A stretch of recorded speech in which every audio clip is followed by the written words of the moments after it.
هذا القرآن يوحدنا لطريق الخير يوجهنا இந்த உலகத்திலே இருக்கின்ற அற்ப சொற்பமான விடயத்துக்காக தன்னுடைய மானத்தையே விட்டுவிட.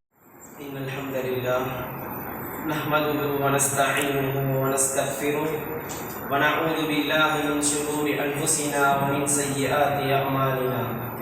من يهده الله فلا مضل له ومن يضلل فلا هادي له واشهد ان لا اله الا الله واشهد ان محمدا عبده ورسوله.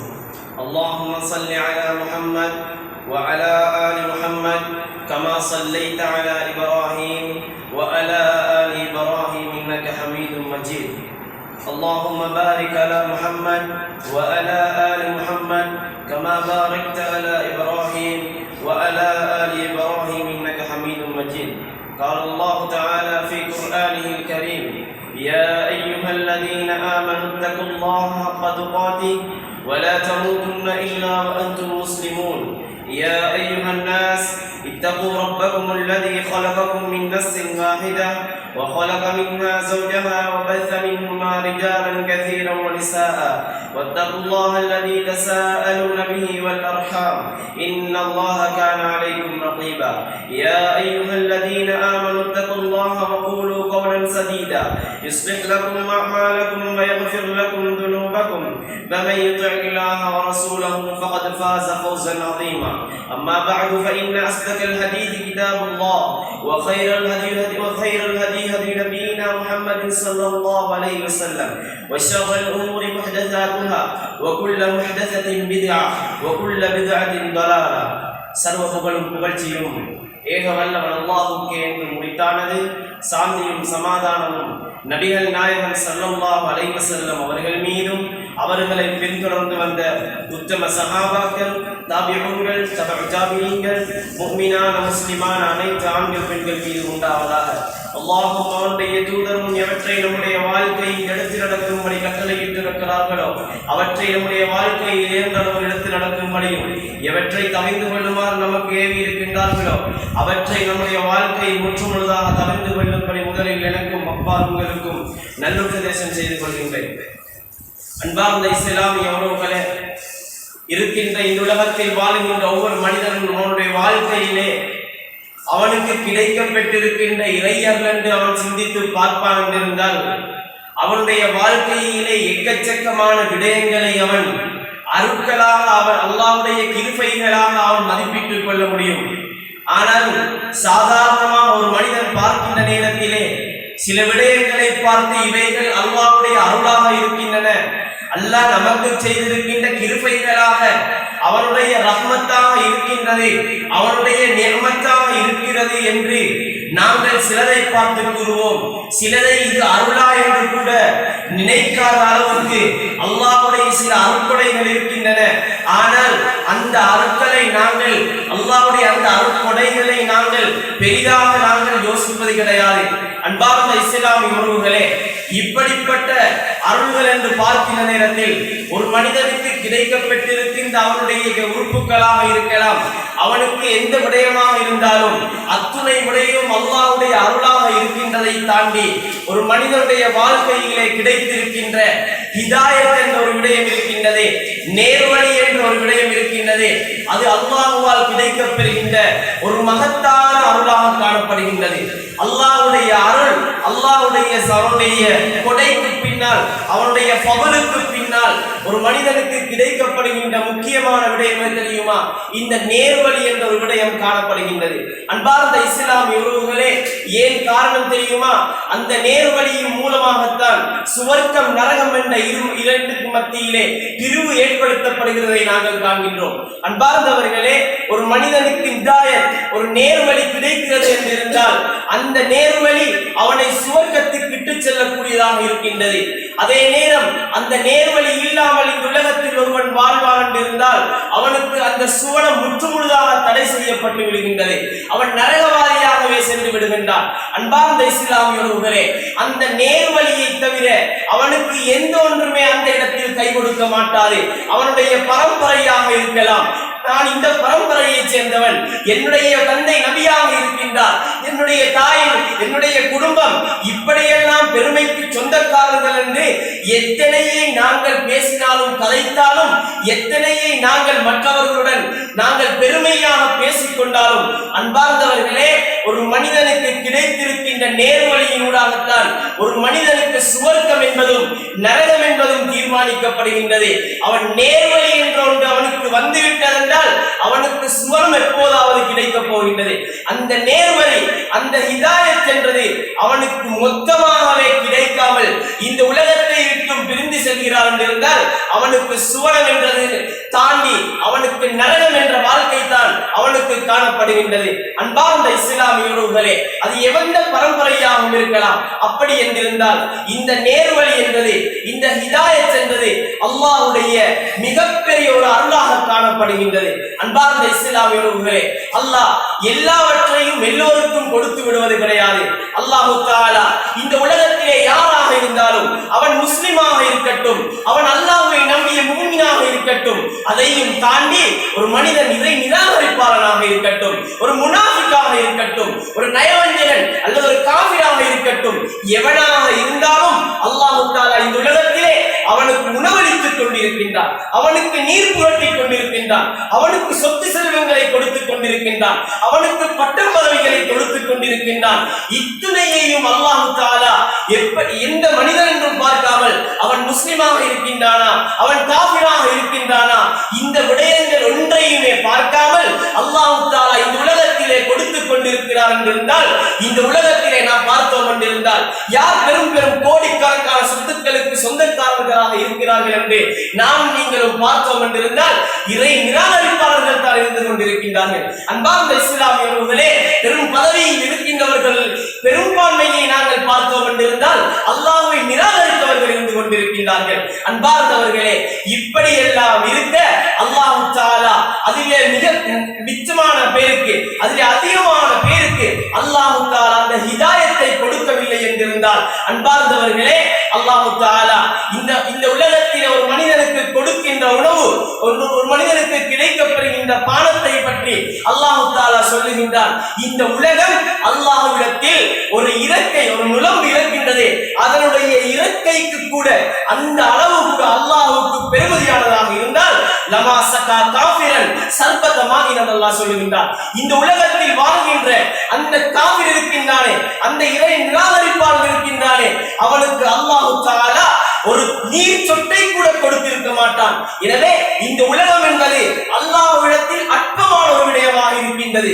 அன்பார்ந்தவர்களே, அப்படியாக இருக்க அல்லாஹ் தஆலா சிலரை தேர்ந்தெடுத்து அவனுக்கு அவருடைய ஹிதாயத்தை கொடுக்கிறார் என்றிருந்தால், அவனுடைய அருட்கொடையை கொடுக்கிறார் என்றிருந்தால், அவனுடைய அந்த நிஅமத்துல் இஸ்லாம், இஸ்லாம் என்ற அந்த அருளை செய்கிறார் என்றிருந்தால், அன்பார்ந்தவர்களே, அவர்கள் பாக்கியசாலிகளாக இருக்கின்றார்கள். அல்லாஹ் தஆலா குர்ஆனில் எப்படி சொல்லுகிறான்? வலவ் ஷா அல்லாஹ் லஜஅலகும் உம்மத்தன் வாஹிதா.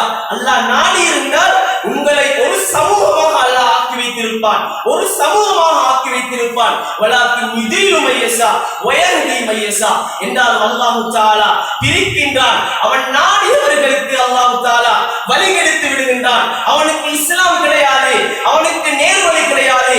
வயஹ்தி மையஸா, அவன் நாடியவர்களுக்கு அவன் நேர்வழியை காட்டிக் கொண்டிருக்கின்றான். அவன் அந்த சுவர்க்கத்துக்கு செல்லக்கூடிய அந்த பாதையை அவனுக்கு திறந்து கொடுத்துக் கொண்டிருக்கின்றான். அன்பார்ந்த இஸ்லாமிய உறவுகளே, அப்படி என்றிருந்தால் இந்த இஸ்லாம் என்பது, இந்த ஹிதாயத் என்ற நிஅமத் இருக்கின்றதே, ஒரு மனிதனுக்கு கிடைக்கப்பெறுகின்ற ஒரு மகத்தான அருளாக காணப்படுகின்றது. நானும் நீங்களும் அதை சாதாரணமாக மதிப்பிட்டுக் கொண்டாலும், ஆனால் அந்த ஹிதாயத் ஒரு மகத்தான இறை அருள் என்பதை நானும் நீங்களும் புரிந்து கொள்ள வேண்டும். அன்பார்ந்த இஸ்லாமிய உறவுகளே, இந்த ஹிதாயத் என்பது நானும் நீங்களும் நினைத்த விதத்திலே எங்களுக்கு கொடுக்கப்படுவது கிடையாது. அல்லாஹ்வுடைய தௌஃபீக், அல்லாஹ்வுடைய அனுகூலம் இருக்க வேண்டும். ஒரு மனிதனுக்கு இந்த ஹிதாயத் கிடைக்கிறது என்றிருந்தால் அது இறைவனை தவிர அது யாராலையுமே கொடுக்க முடியாது. அதை யாராலும் நினைத்த விதத்தில் பெற்றுக்கொள்ள முடியாது என்பதுதான் யதார்த்தமான உண்மையாக இருக்கின்றது. அன்பார்ந்தவர்களே, நாங்கள் பல செய்திகளை அறிந்திருக்கின்றோம். இந்த நபியும் சில நபிமார்களுடைய மனைவிமார்களை அறிந்திருக்கின்றோம். அந்த நபிமார்களுடைய மனைவிமார்கள் அவர்கள் ஹிதாயத்தின்றி அவர்கள் அந்த நபியுடைய மார்க்கத்தை பின்பற்றாமல் அவர்கள் மரணிக்கிறார்கள். அவர்களுக்கு ஹிதாயத் இல்லாமல் மரணிக்கிறார்கள், நரகவாதிகளாக செல்கின்றார்கள். அன்பார்ந்த இஸ்லாமியர்களே, நபிகளால் நாங்கள் அறிந்திருக்கின்றோம். நபிகளார் ஸல்லல்லாஹு அலைஹி வஸல்லம் அவர்களுடைய சாட்சா இருக்கின்றார். நபிகளாருடைய சாட்சா எந்த அளவுக்கு நபிக்கு பக்கபலமாக இருந்தார். நபி மார்க்கத்தை எடுத்துச் சொல்வதற்கு அனுப்பப்படுகின்றார்கள். அந்த நபிக்கு மிகவும் பக்கபலமாக அவருடைய சாட்சா இருக்கின்றார்கள். எந்த விடயம் வந்தாலும் அவரை விட்டும் தடுக்கக்கூடிய ஒரு பலம் மக்காவிலே அந்த மனிதருக்கு நபியுடைய சாட்சாவுக்கு இருந்தது என்றால், அன்பார்ந்த இஸ்லாமிய உறவுகளே, அவ்வளவு பக்கபலமாக நபியுடைய மார்க்கத்தை நபி கொண்டு செல்வதற்காக அவருக்கு பக்கபலமாக உறுதுணையாக இருந்த அந்த நபியுடைய சாட்சாவுக்கே ஹிதாயத், அந்த நேர்வழி கிடைக்கவில்லை என்றிருந்தால், அன்பார்ந்த இஸ்லாமிய உறவுகளே, அவருடைய மரண தருவாயிலே இருக்கின்றார். ரசூலுல்லாஹ் போய் சொல்லுகின்றார்கள், யா அம் குல் லா இலாஹ இல்லல்லாஹ், நீங்கள் லா இலாஹ இல்லல்லாஹ் என்று சொல்லுங்கள். கலிமத்தன் முஹாஜிரக பிஹா இந்தல்லாஹ், அந்த கலிமா நீங்கள் சொல்லுகின்ற அந்த லா இலாஹ இல்லல்லாஹ் இருக்கின்றதே, அதை கொண்டு அல்லாஹ்விடத்திலே நான் உங்களுக்காக வாதாடுவேன் என்று ரசூலுல்லாஹ் சொல்லுகின்றார்கள். உங்களுக்காக அல்லாஹ்விடத்தில் பரிந்துரைப்பேன், உங்களுக்காக பேசுவேன். நீங்கள் லா இலாஹ இல்லல்லாஹ் என்ற அந்த வார்த்தையை மட்டும் ஒளிந்து விடுங்கள் என்று அபூ தாலிப் அந்த மரண தருவாயிலே இருக்கின்ற நேரத்திலே அல்லாஹ்வுடைய தூதர் போய் செல்லுகின்றார்கள். அவர்கள் பார்க்கின்றார்கள், மக்கத்து தலைவர்களாக இருக்கின்ற அந்த அபூ ஜஹல் போன்றவர்கள் இருக்கின்றார்கள்.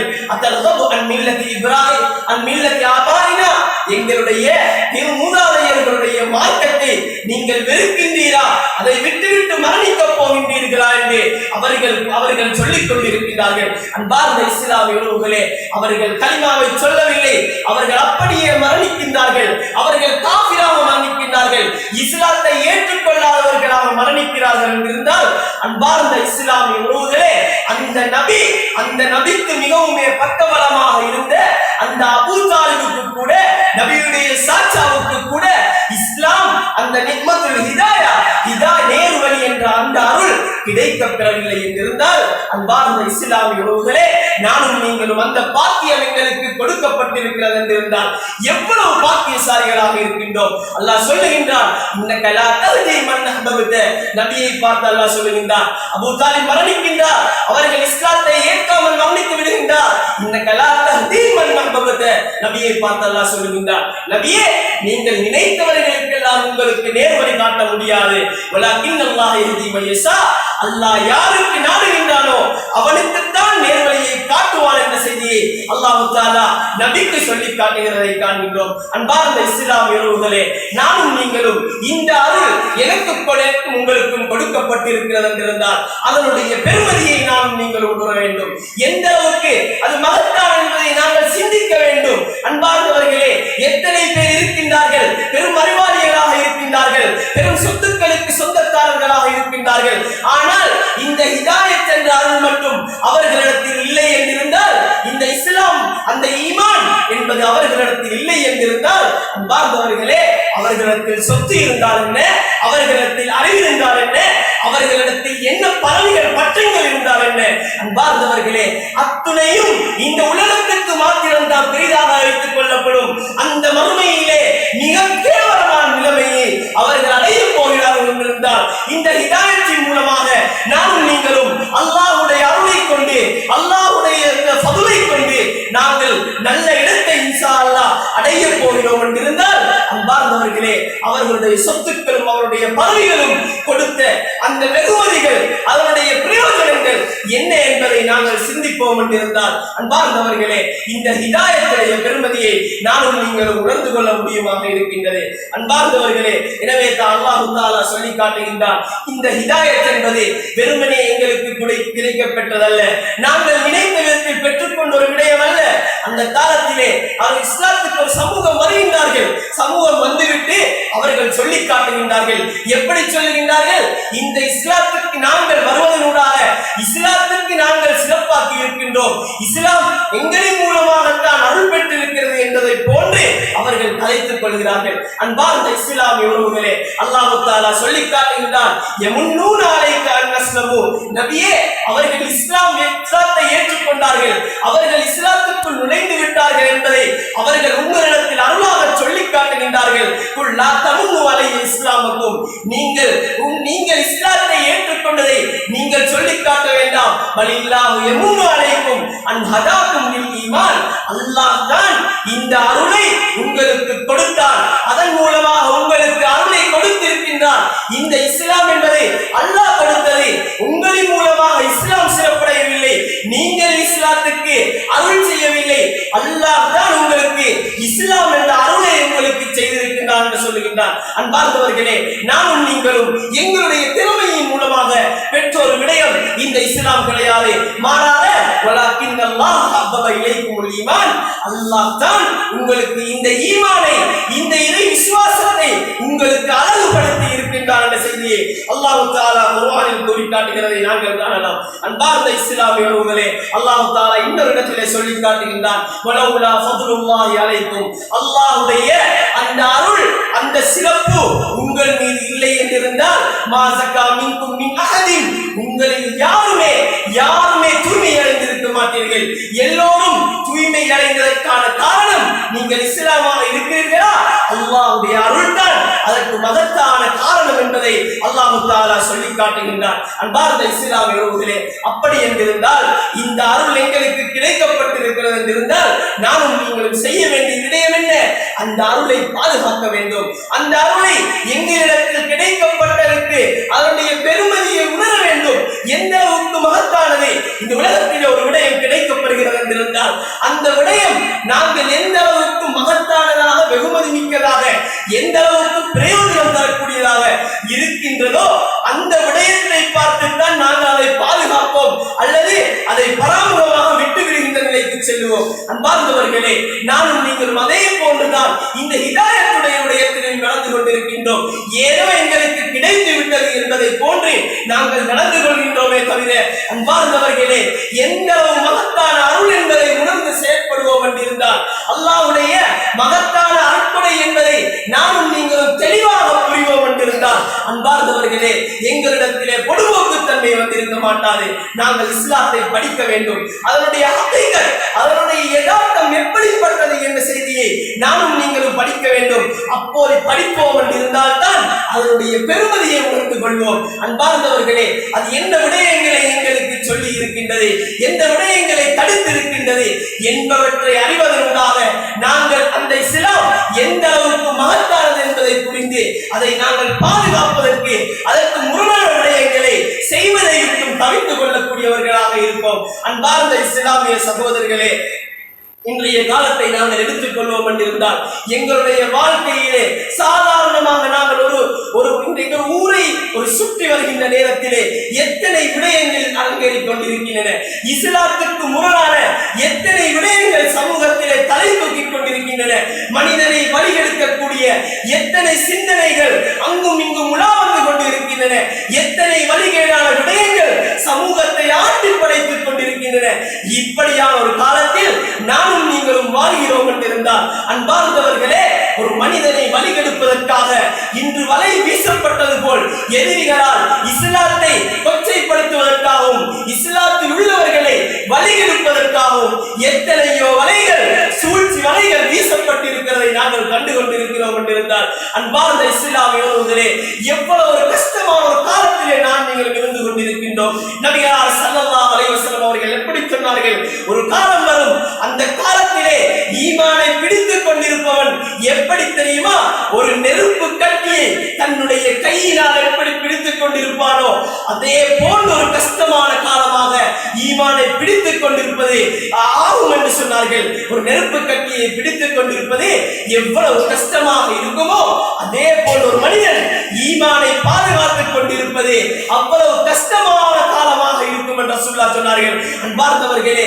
இன்றைய காலம் அந்த காலம் ஒன்று சிந்திக்கின்ற அளவுக்கு எத்தனையோ பிரச்சனைகள், எத்தனையோ வழிகேடுகள், எத்தனையோ சிந்தனை ரீதியான போராட்டங்கள் இந்த உலகத்தில் உருவாகி இருக்கிறதை நாங்கள் காண்கின்றோம். ரசூலுல்லாஹ் அன்றே சொன்னார்கள் தானே, ஒரு காலம் வரும், அந்த காலத்திலே யுஸ்பிஹு ரஜுலு முஃமினா, அவன் காலை அடைகின்ற நேரத்திலே முஃமினாக இருப்பான், அல்லாஹ்வை ஈமான் கொண்டவனாக இருப்பான். வயும்சி காஃபிரா, மாலை அடைகின்ற நேரத்திலே அவன் அந்த காஃபிராக, அந்த மார்க்கத்தை, அந்த ஹிதாயத்தை விட்டு வெளியேறியவனாக அவன் காஃபிராக மாறிவிடுவான் என்று சொன்னார்கள். வயும்சி முஃமினா, அவன் காலை மாலையிலே அவன் முஸ்லிமாக முஃமினாக இருப்பான்.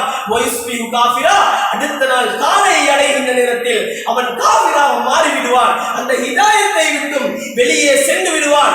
இப்படியான ஒரு காலம் வரும். யபீஉ தீனஹு லிஅர்தின் மினத் துன்யா கலீல், இந்த உலகத்திலே இருக்கின்ற அற்ப சொற்பமான விடயத்துக்காக தன்னுடைய மார்க்கத்தையே விட்டுவிடக்கூடிய ஒரு காலம் வரும் என்று ரசூலுல்லாஹ் சொன்னார்களே. அன்பார்ந்த இஸ்லாமிய உறவுகளே, இன்று நாங்கள் பார்க்கிறோமா இல்லையா, எத்தனை விடயங்கள் நடந்து கொண்டிருக்கின்றன. ஒரு மனிதன் வாழ்கின்றான், சில மனிதர்களை பார்க்கின்றோம், மார்க்கத்துக்காக சேவை செய்கின்றார்கள், மார்க்கத்துக்காக நேரான வழிக்காக தௌஹீதை எடுத்து சொல்வதற்காக அவர்கள் படாத பாடுபடுகின்றார்கள்.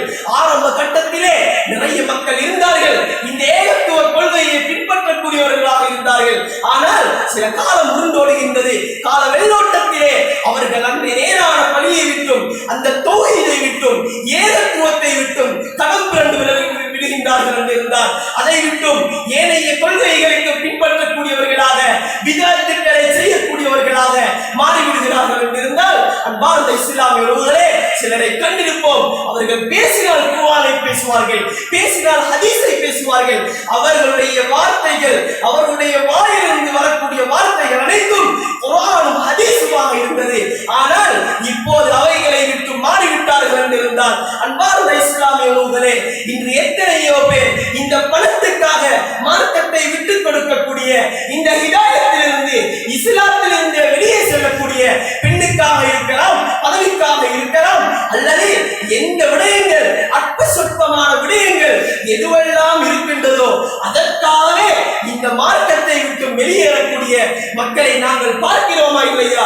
அன்பார்ந்த இஸ்லாமிய உறவுகளே, மிக கவனமான நடக்க வேண்டிய ஒரு காலத்திலே நாம் நீங்கள் இருந்து கொண்டிருக்கின்றோம். இந்த ஹிதாயத்துடைய பெருமதியை நானும் நீங்கள் உணர்வோம் என்று இருந்தால் தான் அந்த காலத்திலே நாங்கள் எங்களுடைய ஈமானை என்ன நடந்தாலும் விட்டுக் கொடுக்க கூடாது, எங்களுடைய ஈமானை எப்படியாவது பாதுகாத்துக் கொள்ள வேண்டும் என்ற அந்த உணர்வு நாங்கள் எங்களிடத்திலே கொண்டு வர முடியுமாக இருக்கும். எனவே இந்த ஹிதாயத்துடைய பெருமதியை நானும் நீங்கள் உணர்வோம். அந்த ஹிதாயத்தை எங்களிடத்திலே தொடரக்கூடிய ஒன்றாக நாங்கள் மாற்றிக் கொள்வதற்கு இறைவனிடத்திலே நிறைய பிரார்த்தனை செய்ய வேண்டும். நபிகளார் ஸல்லல்லாஹு அலைஹி வஸல்லம் அவர்கள் எப்படி இருந்தார்கள்? ரசூலுல்லாஹ் கேட்கக்கூடிய துஆ என்ன?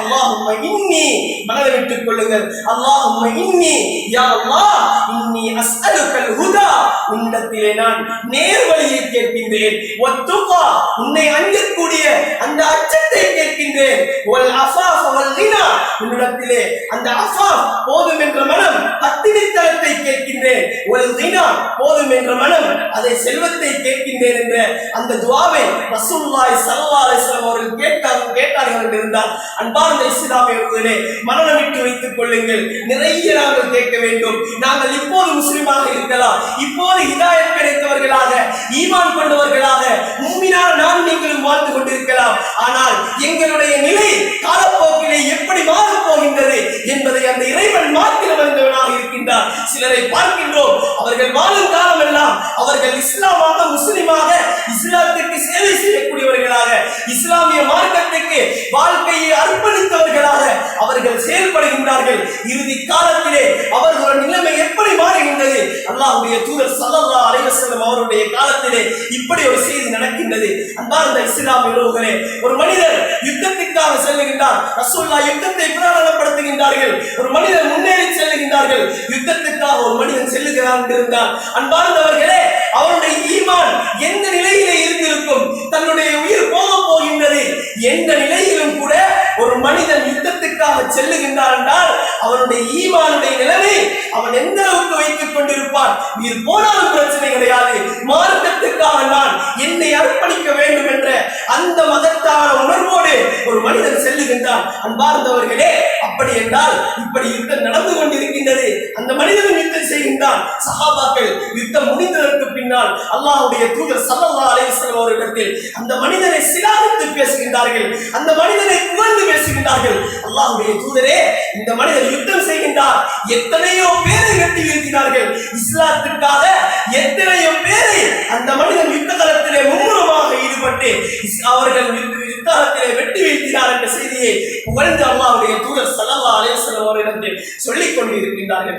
அன்பார்ந்த இஸ்லாமிய உறவுகளே, இப்படி எல்லாம் சொன்னதற்கு பின்னால் அல்லாஹ்வுடைய தூதர் ஸல்லல்லாஹு அலைஹி வஸல்லம் அவர்கள் சொல்லுகின்றார்கள், நானும் நீங்கள் எப்படி நினைத்திருப்போம், இஸ்லாத்துக்காக சேவை செய்தவர், இஸ்லாத்துக்காக வளர்க்க வேண்டும் என்பதற்காக இப்படி யுத்தத்திலே இறங்கி எத்தனையோ பேரை அவரை கொண்டுவிட்டு அவர்கள் சயீதாக இந்த நிலைமையில் இருக்கிறார்கள் என்றிருந்தால், அன்பார்ந்தவர்களே, இவர் சயீதுடைய அந்தஸ்தை பெறப் போகின்றார் என்ற உணர்வு எங்களிடத்திலே வருமே.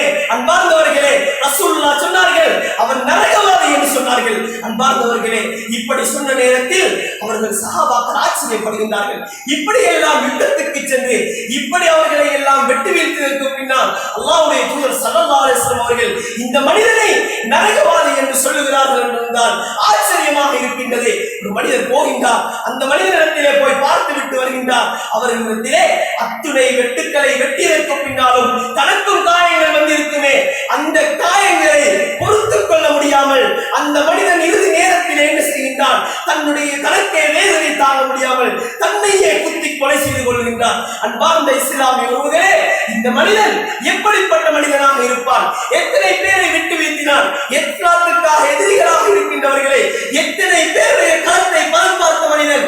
ஆனால் அவர் சயீதுடைய அந்தஸ்தை பெறுவதற்கு இருந்த நேரத்திலே தனக்கு வேதனை தாங்க முடியாமல் தன்னையே குத்தி தன்னுடைய உயிரை மாய்த்துக் கொள்கிறார். நரகவாதி என்று ரசூலுல்லாஹ் சொல்லுகிறார்கள் என்றால், அன்பார்ந்த இஸ்லாமிய உறவுகளே, ஒரு மனிதனுடைய நிலைமை ஆரம்பத்தை வைத்து ஹிதாயத் பெற்றிருக்கலாம், அதிலே வாழ்ந்திருக்கலாம், அவருடைய இறுதி நிலைமை என்பது எப்படி அமைய போகிறதோ என்பது யாருக்கும் சொல்ல முடியாத ஒரு விடயமாக காணப்படுகின்றது. அன்பார்ந்த இஸ்லாமிய உறவுகளே, நிறைய இறைவனத்தில் பிரார்த்தனை செய்ய வேண்டும். யா முகல்லிபல் குலூப், உள்ளங்களை திரட்டக்கூடிய நாயனே, கப்பி கல்வி அலா தீனி, என்னுடைய உள்ளத்தை உன்னுடைய மார்க்கத்திலே நிலை பெறக்கூடியதாக ஆக்கிவிடு யா அல்லாஹ்.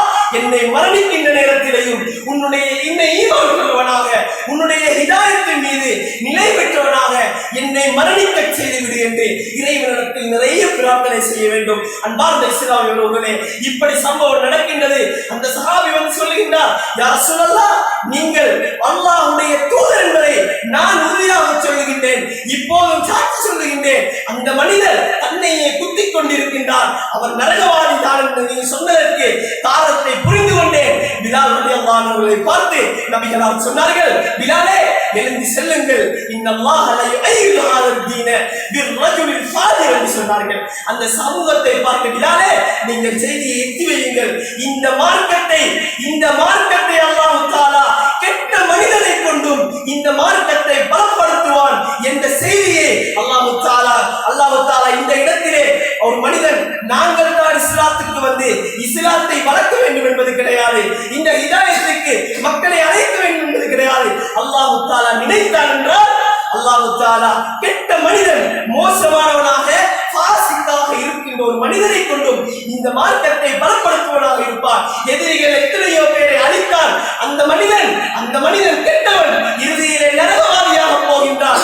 ஆனால் அந்த மனிதனூடாக எதிரிகளை அழித்து இஸ்லாத்துக்கு பலத்தை கொடுக்கின்றான் என்றிருந்தால் நபிகளார் சொன்னார்கள், இந்த மார்க்கத்தை அல்லாஹ் தஆலா கெட்டவனின் மூலம் கூட இந்த மார்க்கத்தை பலப்படுத்துவார் என்ற செய்தியை பிலாலை சமூகத்துக்கு சொல்லுங்கள் என்று ரசூலுல்லாஹ் சொல்லி காட்டுகின்றார்கள். அன்பார்ந்த இஸ்லாமிய உறவுகளே, எனவே இந்த ஹிதாயத்துடைய பெருமதியை நானும் நீங்கள் உணர்வோம். அந்த ஹிதாயத் எங்களுக்கு எப்போதும் இருக்க வேண்டும். மரணிக்கின்ற நேரத்தில் கூட இறைவனை நல்லெண்ணம் வைத்தவர்களாக, ஈமான் கொண்டவர்களாக, ஈமானிலே தளர்ச்சியற்றவர்களாக அந்த இறைவனை சிறந்த முறையில் சந்திக்கக்கூடிய அந்த பாக்கியத்தை பெறுவதற்கு வல்ல அல்லாஹ் நம் அனைவருக்கும் அருள் புரிவானாக. வாஹிரு தஅவானா அல்ஹம்துலில்லாஹி ரப்பில் ஆலமீன்.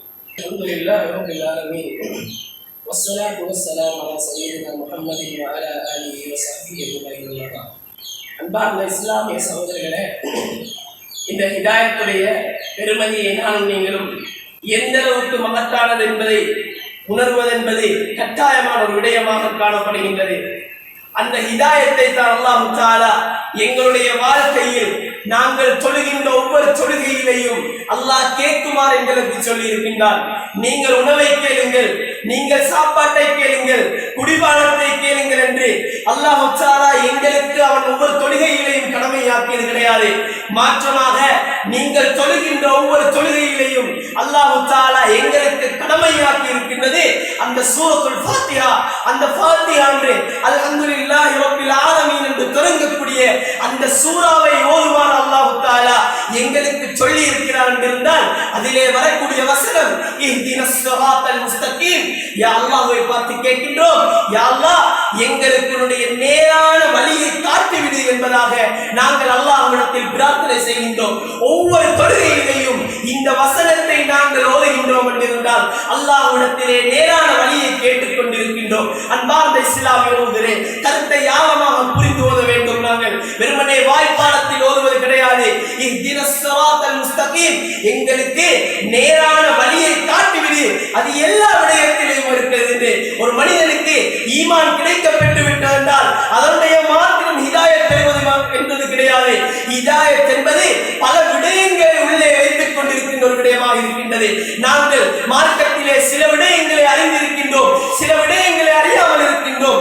யா அல்லாஹ் எங்களுக்கு ஹிதாயத்தை தந்துவிடு, அந்த அறியாத விடயங்களை அறிவதற்கு அந்த வழியை தந்துவிடு என்று நாங்கள் கேட்க வேண்டும். அன்பார்ந்தவர்களே, மார்க்கத்தில் சில விடயங்களை புரிந்திருக்கின்றோம், பிழையாக செய்து கொண்டிருக்கின்றோம், அல்லது மார்க்கத்திலே இல்லாத ஒரு விடயத்தை மார்க்கம் என்று நினைத்துக் கொண்டு செய்து கொண்டிருக்கின்றோம் என்றால் அல்லாஹ் தஆலா யா அல்லாஹ் எங்களுக்கு ஹிதாயத்தை தந்துவிடு, அந்த பிழைகளை திருத்தி அந்த மார்க்கத்தில் இல்லாத விடயங்களை விட்டு ஒதுங்கி மார்க்கத்தை செய்வதற்கு எங்களுக்கு ஹிதாயத்தை தந்துவிடு என்று கேட்கின்றோம். அன்பார்ந்தவர்களே, மார்க்கம் இதுதான், இதைத்தான் செய்ய வேண்டும் என்று அறிந்திருக்கின்றோம். ஆனால் பாவங்களை செய்யக்கூடாது, எங்களுடைய ஈமானை போக்கக்கூடிய விடயங்களை செய்யக்கூடாது, இப்படியான விடயங்களை எல்லாம் நாங்கள் அறிந்திருக்கின்றோம். ஆனால் மனசு இடம் கொடுக்கவில்லை. நாங்கள் தடை செய்யப்பட்ட விடயங்களை, மதுபானம் தடை செய்யப்பட்டிருக்கின்றது, தொழுகையை விடுவது கூடாது பாவம், இப்படியாக எத்தனையோ விடயங்களை தடை செய்திருக்கின்றது.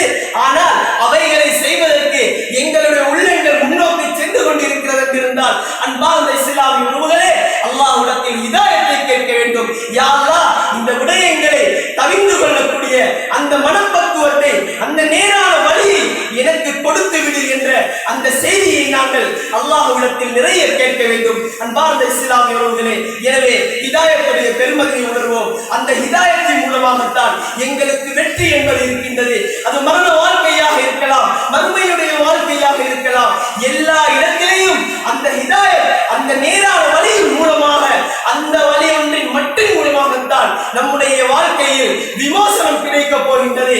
நாங்கள் அதை விட்டும் ஒரு புறம் சாய்ந்து விடுவோம் என்றிருந்தால், தூரமாகி விடுவோம் என்றிருந்தால் எங்களுடைய மறுமை வாழ்வு, மன்னரை வாழ்வு அத்துணையும் எங்களுக்கு கேடானதாக, எங்களுக்கு விமோசனத்தை பெற்றுத்தராத ஒன்றாக மாறப்போகிறது என்ற அந்த எச்சரிக்கையான செய்தியை பயந்தவனாக வல்ல அல்லாஹ் நம் அனைவருக்கும் அருள் புரிவானாக. எவற்றை கேட்கிறோம் அந்த அடிப்படை எங்களுடைய வாழ்க்கை அமைத்துக் கொள்வதற்கு வல்ல இறைவன் அருள் புரிவான்.